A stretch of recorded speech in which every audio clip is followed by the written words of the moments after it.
Imagine this, high in the misty hills of Thessaly, Greece, where ancient olive trees twist like gnarled fingers against the autumn sky, a small convent clings to the mountainside. The year is 1453, just as the Byzantine Empire crumbles under the weight of Ottoman conquest. Inside the chapel, a group of nuns huddles in prayer, their voices echoing off walls adorned with faded frescoes, saints whose eyes seem to watch with silent sorrow. The air is thick with incense and fear. Suddenly, the distant rumble of cannon fire shakes the ground. Ottoman banners, blood-red and fluttering like flames, crest the horizon. The nuns exchange glances, knowing full well what's coming. No help from the towns below, no knights in shining armor. Just them, their faith, and the encroaching shadow of empire. What happens next is a story so haunting, so defiant, that history tried to bury it deep in dusty archives. But tonight, we're pulling it into the light. Welcome to another episode of Grim History, where we uncover the untold tales that time forgot. If you're ready to dive into the darkness, stick around, because this one will stay with you. That chilling scene sets the stage for one of the most overlooked chapters in the clash between empires, the fate of the nuns from the convent of St. Agnes in Thessaly. But to truly grasp the weight of their story, we need to step back and understand the world they lived in. The 15th century was a time of seismic shifts. The Byzantine Empire, once the glittering heir to Rome, was on its last legs. Constantinople, the city of the world's desire, fell to Sultan Mehmed II in 1453, marking the end of over 1,000 years of Christian rule in the East. This wasn't just a military victory, it was a cultural earthquake. The Ottomans, rising from the ashes of earlier Turkic kingdoms, were masters of expansion. Under leaders like Mehmed the Conqueror, they blended Persian sophistication with Mongol ferocity, building an empire that stretched from the Danube to the Euphrates. Thessaly, nestled in northern Greece, was a frontier zone, a patchwork of rugged hills, fertile plains, and ancient monasteries. It had been under Byzantine control, but as the empire weakened, local lords and religious orders like our nuns' convent became isolated outposts of resistance. These women weren't warriors, they were devoted sisters of the Orthodox faith, living vows of poverty, chastity, and obedience. Their days revolved around prayer, tending gardens, and preserving sacred relics, silver crucifixes, embroidered icons, fragments of saints' bones passed down through generations. But in the eyes of the advancing Ottomans, such places weren't neutral sanctuaries. They were symbols of the old order, defiant crosses rising against the crescent moon. Why Thessaly? It was strategically vital. Controlling it meant securing routes to the Balkans and cutting off Greek resistance. The Ottomans had already swept through much of the region after Constantinople's fall, but pockets like this convent held out, fueled by faith and folklore. Imagine the tension in those hills, villagers whispering about Ottoman tax collectors, known as Timariates, who demanded not just gold but conversions. Side stories abound from this era, tales of hidden churches where priests smuggled holy texts under their robes, or mountain bandits who allied with monks to ambush patrols. One such legend speaks of a nearby abbey where monks booby-trapped their gates with hidden spikes, buying time for evacuation. But for our nuns, there were no such defenses. They were women in a man's war, caught in the crossfire of history. As the Ottoman forces approached, led by seasoned Sipahi cavalry, the air grew heavy with anticipation. Can you picture it? The wind carrying the scent of smoke from distant villages already raised. The abbess, Sister Eleni of Larissa, a woman in her 50s, with a face etched by years of devotion, gathered her flock. "If they breach our walls," she murmured, clutching that ancient silver crucifix, "keep your vows in your hearts. That's something they can never touch." Oh, how wrong she was. The Ottomans viewed conquest as total body, soul, and symbol. Their armies, disciplined and diverse, included janissaries, Christian boys taken as children, converted, and trained into elite warriors. It was a system that turned enemies into enforcers, a grim irony that underscored the empire's ruthless efficiency. Now, let's dive deeper into that fateful day. The sun was dipping low when the first cannon blasts echoed through the valley. The convent's gates, sturdy oak reinforced with iron, splintered like kindling. Hymns that had filled those halls for centuries were drowned out by the clash of steel and cries of alarm. The Ottomans didn't bother with arrows for such a soft target, they used gunpowder, a technology that was revolutionizing warfare and terrifying the old world. To them, this wasn't desecration, it was domination. The convent represented lingering Byzantine arrogance, a thorn in the side of their new dominion. Inside, the nuns scrambled. About 24 women, ages ranging from teens to elders, hid their treasures under the chapel floor, chalices gleaming in the dim light, icons wrapped in cloth. They believed that if their physical forms were lost, their spiritual legacy might endure. But the soldiers pouring through the breach weren't treasure hunters. They sought to erase, to prove that Allah's will had triumphed over the Christian God.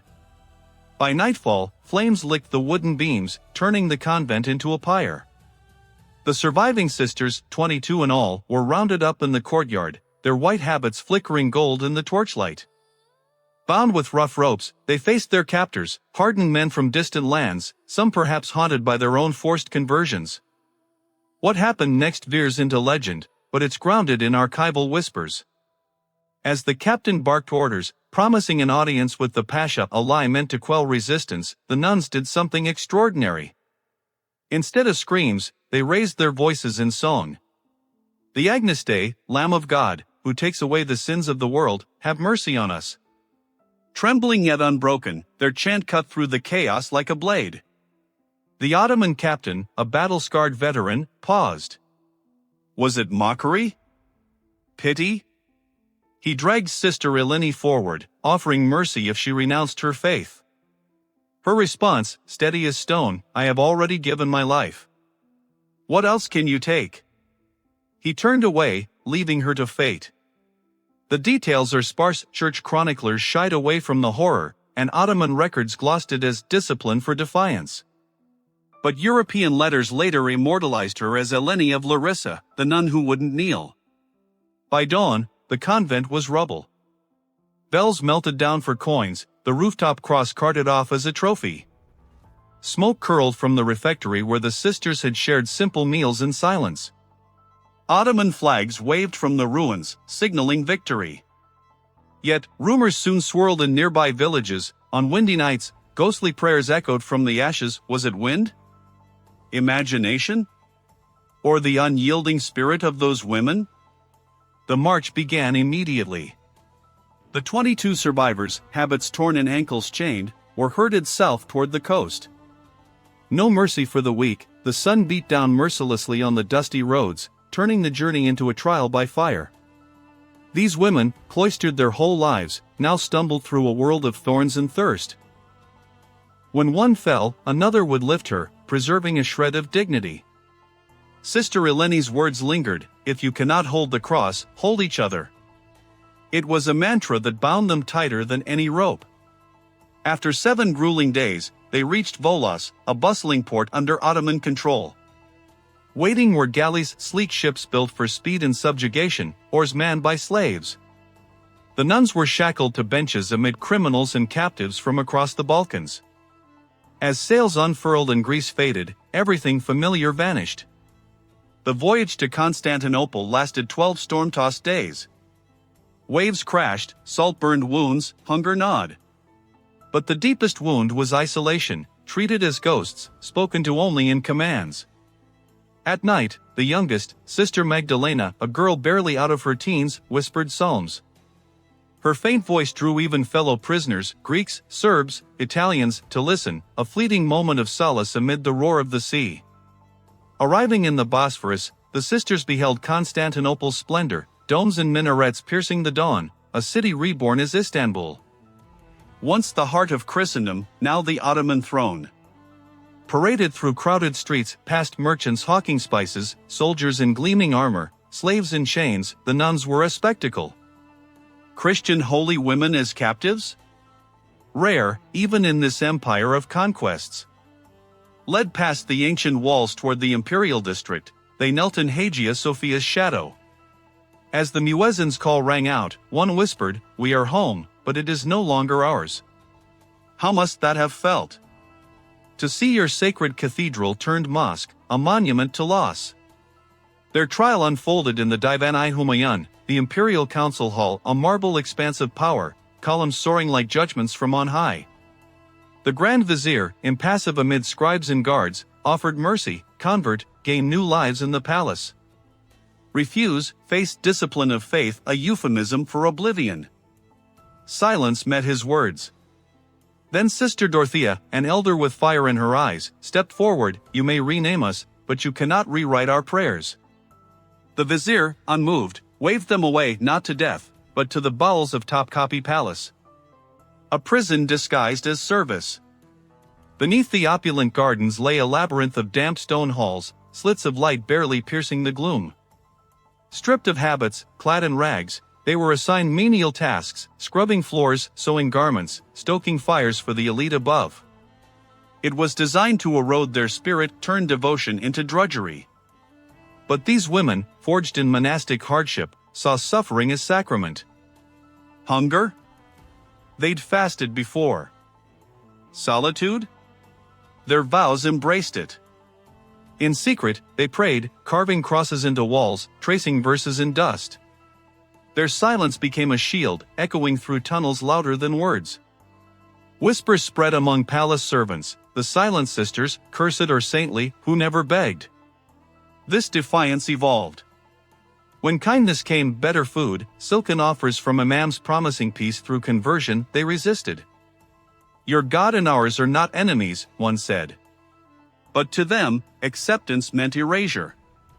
Persuasion turned to punishment, torches extinguished, rations halved. One by one, isolated in a stark room, they faced the ultimatum, submit or vanish. A few cracked, two twins from Corfu whispered the words, vanishing into silk-clad oblivion. For the rest, each loss steeled them. Sister Dorothea, now gaunt, quipped to guards, call me silence. From then on, they spoke not a word to captors, reclaiming control in stillness. Official records dismissed them, foreign captives, unresponsive. But they were more, living emblems of unyielding faith. By spring, only 11 remained, rags-clad ghosts. Yet, in the depths, they discovered a sealed archway, transforming it into a hidden chapel. Broken pottery for candles, linen scraps for altar cloth, a mirror shard as cross. Nightly, they gathered, sharing memories as psalms, church bells, dawn bread, home's warmth. Sister Magdalena, once fragile, emerged as leader, marking walls with symbols, birds for the living, flames for the lost. This secret worship persisted, perhaps for years. A Venetian prisoner's account mentions strange voices in Latin beneath the harem. Dismissed as myth until modern digs uncovered that chamber, crosses etched in stone, a Latin phrase lux in tenebris lucet, the light shines in the darkness. It proved their revolt, not violent, but eternal. Faith carved where empires couldn't reach. As a new sultan rose around 1482, purges erased traces. Archives show blanks where their names should be, unfit, disposed. No burials, no dates, just silence. Yet, this void screams shame. A courtier's diary from Bursa hints at women who refused submission, vanished beneath foundations. Venetian spies in 1484 whispered of nuns who wouldn't bow. The last echo of Sister Magdalena? An Italian pilgrim's tale of a woman singing until sealed away. Her hymn lingered in stone. Over centuries, legends grew, full moon chills in palace halls, incense scents without source.